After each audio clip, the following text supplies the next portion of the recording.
Hello friend, back to my channel Kabita lifestyle blog. তোমরা সবাই কেমন আছো? আশা করছি ভালোই থাকবে। আমরাও খুব ভালোই আছি। তো সবাই ভাবছো ভিডিওর শুরুতেই একটা গাড়ির ভেতরে সবাই বসে আছি, সেই ভিডিও ছেড়ে দিয়েছি। কোথায় যাচ্ছি সবার মনে প্রশ্ন হতেই পারে। তো আমরা যাচ্ছি একটা স্পেশাল জায়গা, একটা মন্দিরে যাচ্ছি, জল্পেশ মন্দির। খুব জাগ্রত একটা মন্দির, খুব সুন্দর দেখতে।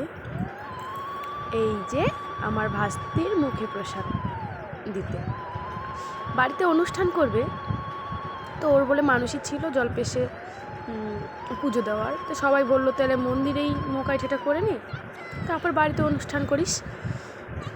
তো সবাই মিলে বললো যে ঠিক আছে। এই যে দেখো আমার ভাস্তি পাশে যে বসে আছে, গোলাপি কালারের শার্ট পরে, ফুল হাতা, উনি আমার কাকু হয়। আমার বাবারা 3 ভাই, মেজো কাকু, ছোটো কাকু আছে আরেকজন, সেটা উনারই ছেলের মেয়ে অন্নপ্রাশন। তাহলে আমার হয় কাকাতো দাদার মেয়ে। আমাদের যেহেতু একই জায়গায় বাড়ি সবার, আমার বাবা 2 কাকা একসাথেই বাড়ি, এক উঠোনেই, এর জন্য মানে আমাদের মিলটা মানে অনেকটা বেশি। তো অন্নপ্রাশন হয়ে গেল। তা আমি, আমার মেয়ে, আমার মা, আমার কাকিমা, তারপর দেখতেই তো পারলো যার অন্নপ্রাশন তাকেও দেখিয়েছি।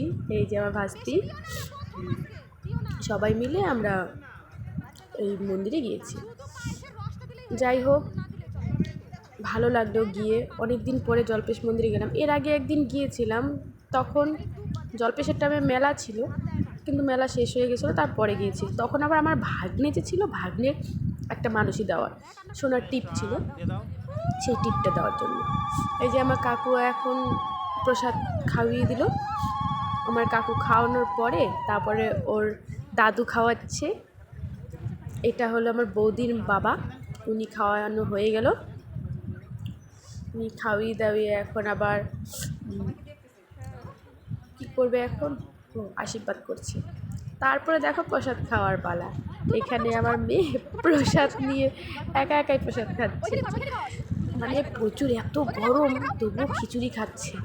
আমি না করেছিলাম, তবুও সবাই বলছে যে ঠাকুরের প্রসাদ কিছু হবে না, কিন্তু হয়েই গিয়েছিল। ওই প্রসাদ খেয়ে পরে রাত্রেবেলা 4 বার পায়খানা করেছে।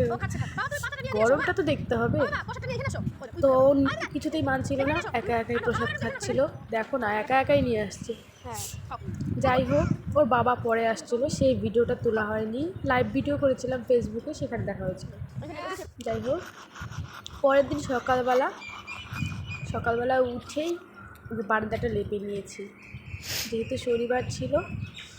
তারপরে বাসন মাজতে বসেছি। আর এই দেখো আমার মেয়ে কারো কাছে যাচ্ছে না। ওর পিসু এসেছিলো নেওয়ার জন্য, কিন্তু যাবে না, ও ওখানেই থাকবে। তো থাক, কী করবার বলো, সকাল সকাল ভিজে ঠিজে একাকার। এই বাসনগুলো মেজে তারপরে আবার জামা কাপড় ধুয়ে ওকেও চান করিয়ে খাওয়িয়ে দাওয়িয়ে ঘুম পেরিয়ে তারপরে আবার রান্না বসিয়েছি। কিছু করার নেই, বাচ্চারা যদি কারোর কাছে না যায়, কিছু করার নেই তো। আর কান্না করলে পরে খারাপ লাগে। আর থাক, কী করে করুন, এমনিতেই শরীরটা বেশি ভালো না, ওরও ভালো না, আমারও ভালো না। তবুও কী করবো, আর কিছু করার নেই। কে কে আমার মতো এরকম প্রবলেম ফেস করতে হয় একটু কমেন্টে জানিও প্লিজ। তো বড় ভিডিও তো তোমরা দেখছোই না, শর্ট ভিডিওতে ভালোই ভিউজ যাচ্ছে, সাবস্ক্রাইবও খারাপ বলবো না, আমার হিসাবে, যেহেতু আমি কিছুই জানি না, ওই হিসাবে ভালোই আছে। তো প্লিজ আমার চ্যানেলটাকে একটু সাবস্ক্রাইব করে দিও, ভিডিওটাকে দেখো। আর নতুন নতুন ভিডিও করার চেষ্টা করছি আর কি, কিন্তু তোমরা তো দেখছো না। তো দেখা হচ্ছে পরের ভিডিওতে। ভালো থেকো সবাই।